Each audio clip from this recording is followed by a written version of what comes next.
소리나는 책방.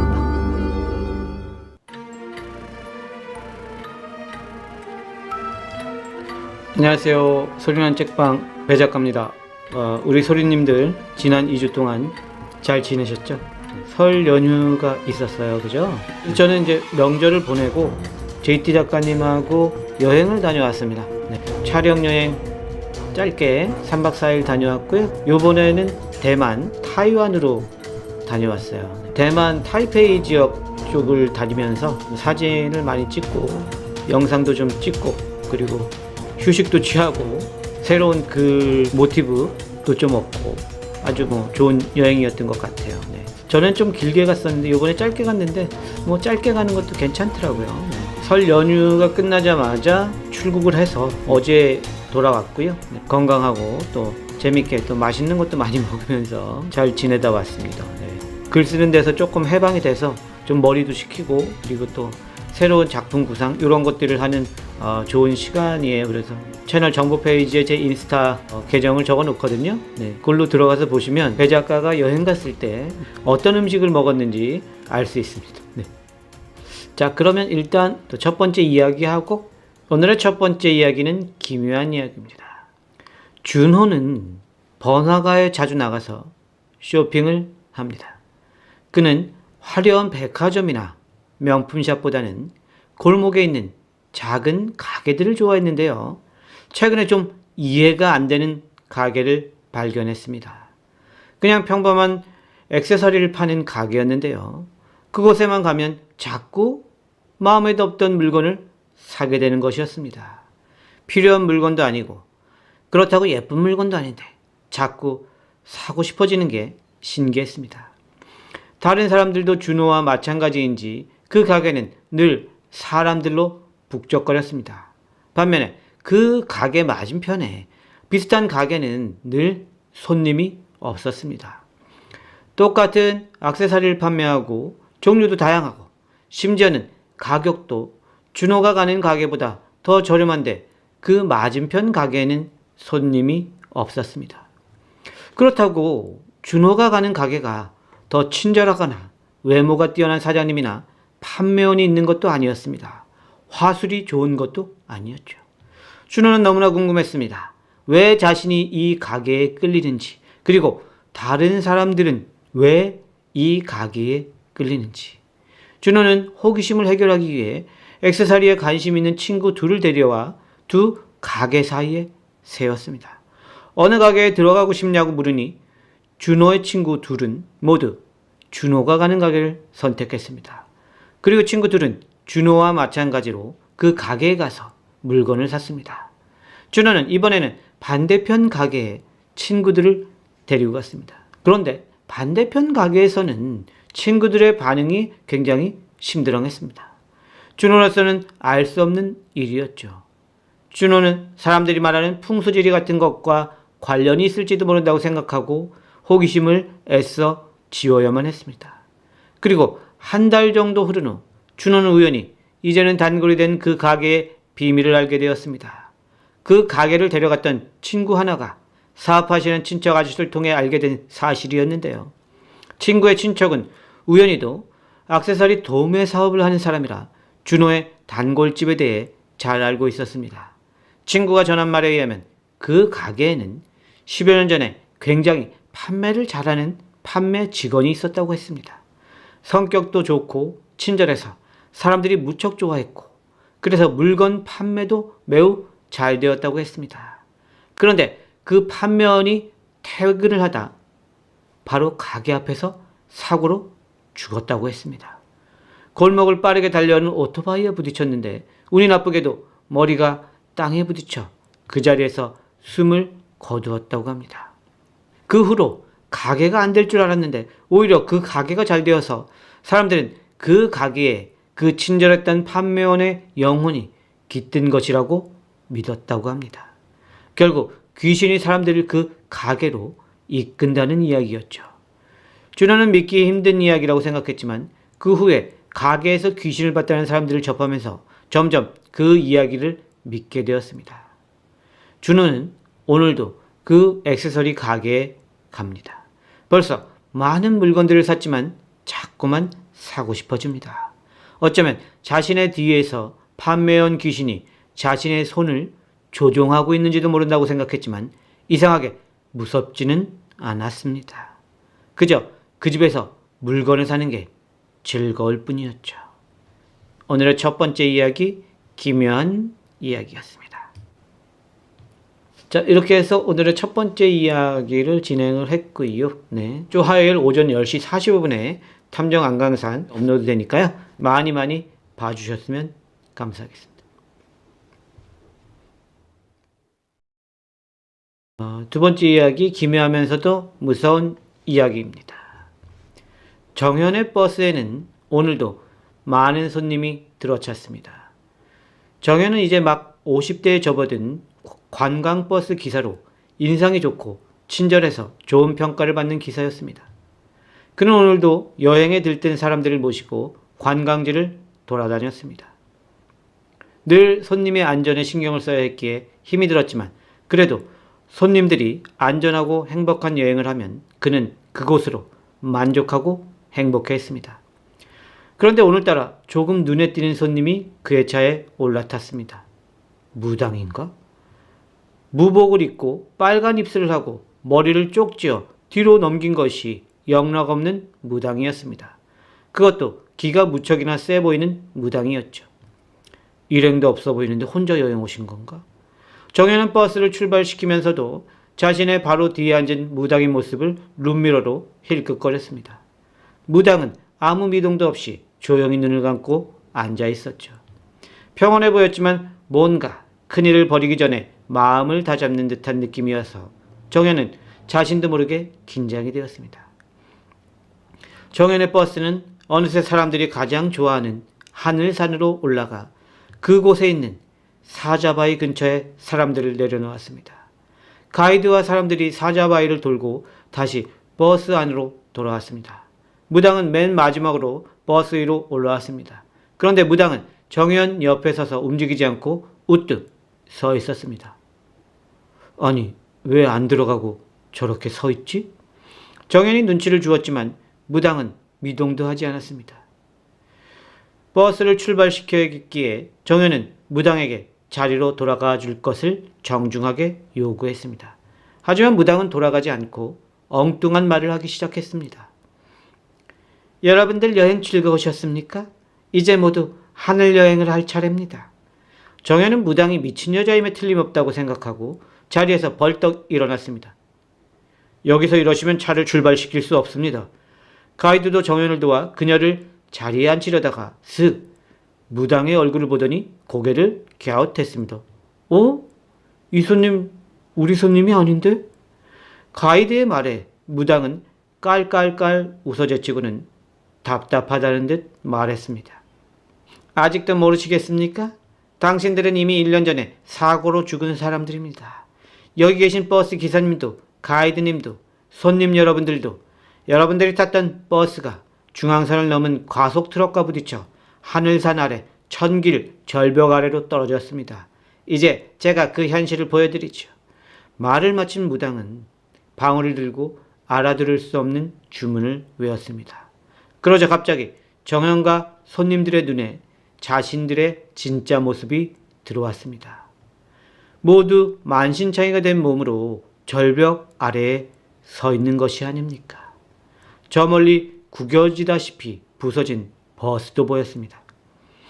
이제 아시겠습니까? 이제 당신들은 하늘로 올라가야 합니다. 더 이상 구천을 헤맬 필요가 없습니다. 저기 마침 저승사자들이 내려오고 있네요. 자, 모두 하늘로 올라갑시다. 무당이 다시 방울을 흔들며 중얼중얼 주문을 외우자 구천을 헤매던 사람들이 하늘로 올라가기 시작했습니다. 이제 정현만이 남았습니다. 내가 사고를 낼 리 없어. 30년 무사고라고. 정현은 자신의 보물인 버스가 구해진 것을 받아들일 수 없었고 자신이 사고를 냈다는 것도 인정할 수 없었습니다. 당신 잘못이 아닙니다. 아무리 운전을 잘해도 막을 수 없는 사고였습니다. 무당은 정현을 달랬고 정현은 자신이 처한 상황을 받아들이기 시작했습니다. 그러자 어느새 저승사자 하나가 그의 옆으로 다가왔고 정해는 하늘 높이 솟구쳐 올라 사라졌습니다. 지상에 남은 무당이 하늘로 올라간 망자들을 바라보며 그들의 영혼을 위해 기도했습니다. 오늘의 두 번째 이야기, 기묘하면서도 무서운 이야기였습니다. 오늘 총 5가지 이야기를 진행할 건데요. 세 번째 이야기 시작하도록 하겠습니다. 세 번째 이야기, 무서운 이야기입니다. 지화는 시내버스를 타고 출퇴근을 합니다. 본인의 자동차가 있었지만 출퇴근은 버스로 했습니다. 본인의 자동차는 주말에만 사용했습니다. 기름값도 기름값이었지만 꽉꽉 막히는 도로에서 운전대를 잡고 있는 것이 지안에게는 고역이었습니다. 어쨌든 지안은 늘 새벽 첫 차를 타고 회사로 향하는데 그는 늘 내리는 문 뒤쪽 자리에 앉았습니다. 그리고 새벽 첫 차를 타다 보니 타는 버스와 기사님도 거의 비슷했습니다. 그런데 지안은 요즘 들어 버스가 춥다는 생각을 많이 했습니다. 특히 그가 앉은 자리에는 늘 냉기가 돌았습니다. 아무리 겨울이라고 해도 버스 안에는 히터가 틀어져 있고 전체적으로 따뜻했는데 유독 그가 앉은 자리만 추웠습니다. 지아는 이상하다고 생각하여 다른 자리에 앉아보기도 했습니다. 다른 자리에 앉으니 그 자리는 따스했습니다. 이상하네. 왜 내리는 문 뒤쪽 자리만 춥지? 지아는 이상하다 생각하여 그 자리를 피해 뒷자리에 주로 앉게 되었습니다. 그리고 하루는 새로운 자리에 앉아 졸다가 문득 눈을 떠보니 자신이 앉았던 자리에 웬 노인이 앉아 있었습니다. 그리고 고개를 돌려 그를 바라보는데 고개가 180도로 돌았습니다. 살아있는 사람이라면 목을 그렇게 과격하게 꺾을 수는 없었습니다. 게다가 노인의 눈은 붉은색이었고 그 눈에서 눈물이 흘러내렸습니다. 너무나 놀란 지아는 자리에서 벌떡 일어났고 뒤로 도망치기 시작했습니다. 버스에 탄 손님들이 이상하게 생각했고 운전하는 버스 기사도 뭔가 문제가 생겼다고 생각했는지 버스를 잠시 갓길에 세웠습니다. 손님, 자리에 앉아주시죠. 그렇게 행동하시면 다른 손님들이 불편해하시고 제가 운전하기도 힘듭니다. 운전기사님이 점잖게 이야기하는데도 지아는 소리를 지르며 공포에 떨었습니다. 결국 그는 사람들에 의해 버스에서 내려졌고 경찰에 인계되었습니다. 지아는 경찰에게 자신이 겪은 일을 이야기했고 경찰은 지안이 헛것을 본 거라 치부하고 훈방 조치했습니다. 정신병원에 가보라는 충고도 했습니다. 지안은 그 후에 우연히 길에서 버스 기사님을 만났습니다. 그는 비번이라 쉬는 날이라고 했습니다. 그리고 지안에게 넌지시 질문을 던졌습니다. 그 노인이란 분 어떻게 생겼어요? 얼마 전에 버스에서 봤다고 그러셨잖아요. 지안은 심드렁한 목소리로 대답했습니다. 좀 퉁퉁하시고 눈이 크고 머리는 백발. 그 빨간 눈 옆에 큰 점이 있었어요. 지안의 이야기를 다 들은 기사님은 한숨을 푹 쉬더니 놀라운 말을 내뱉었습니다. 실은 손님이 늘 앉던 그 자리에서 얼마 전에 한 노인이 뇌졸중으로 쓰러지셨거든요. 응급조치를 했는데 안타깝게도 돌아가셨어요.